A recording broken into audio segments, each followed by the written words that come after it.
The U.S. recently overtaking Saudi Arabia as the world's top producer of oil.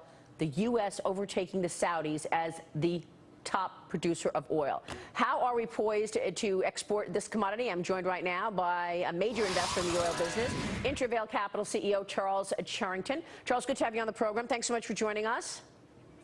Thanks for having me. So there is a ban on crude exports currently. Do you expect that to be lifted? Do I expect it to be what? Lifted. Taken away. Not in the near term. What we're looking at right now is sort of improvement on the margins. So there have been some exceptions made for ultralight crude coming out of shale plays like the Eagle Ford. But there's not the political will right now in Congress to lift the ban, which is going to start to have further downward pressure on oil prices on top of sort of everything that was just discussed going on in the market today. We're just getting the EIA data. The weekly oil stocks up 5.01 million barrels versus the expectation of up 1.53 million, a much higher number here, up 5.01 million barrels on oil supplies. What's your sense of how much oil is in the world today, the global oil market, and whether or not prices are reflecting that?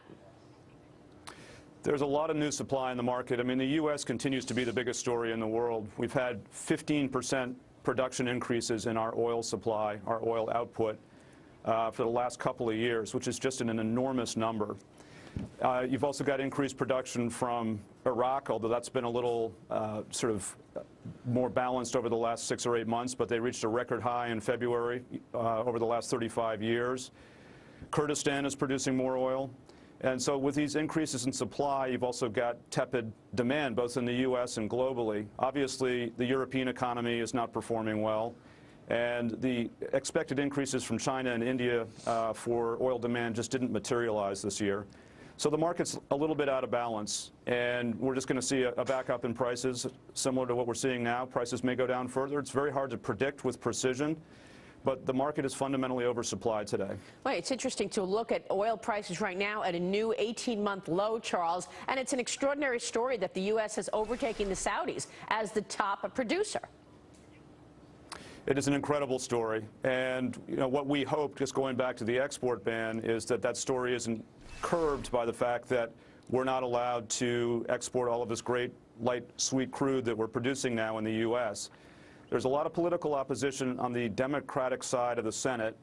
They feel that we should keep that crude oil in the country for security reasons. That there are also arguments about stopping global warming at all costs. The reality is that if we don't export light sweet crude, it will simply allow more heavy oil from Venezuela and Mexico to make its way to our refineries and into the world market, and it will actually be bad for overall carbon output. So ironically, the Senate is just sort of on the wrong side of this issue.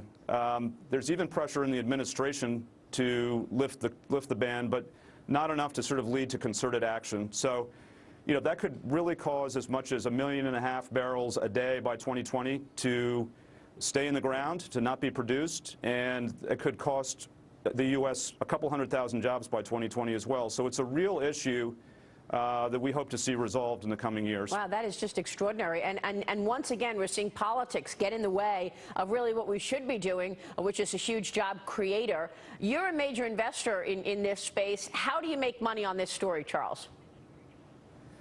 Well, overall, what's really remarkable about the U.S. sort of shale revolution is the degree to which costs come down every year.